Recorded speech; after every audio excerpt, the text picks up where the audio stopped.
Huwag mong subukan kaibiganin ulit yung taong sumira sa'yo, yung taong nagtaksil sa'yo, yung taong nagsabi ng masama laban sa'yo, o yung mga taong para lang maging mabango sila sa iba. Tapos ikaw, na kaibigan nila, binabaho nila. At madalas mangyari ito dun sa mga taong patas na lumalaban.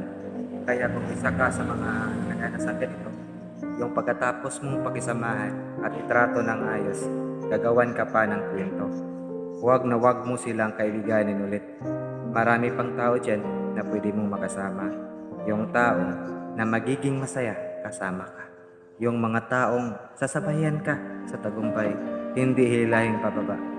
Pagkus, ipupuhos ka pa paitaas. At tandaan mo, ang ahas, nagpapalit lang yan ng balat para mas malaking ahas. Pero kahit ilang bisis pa yan nagpalit ng balat yan, ahas pa rin yan. Real talk lang yan.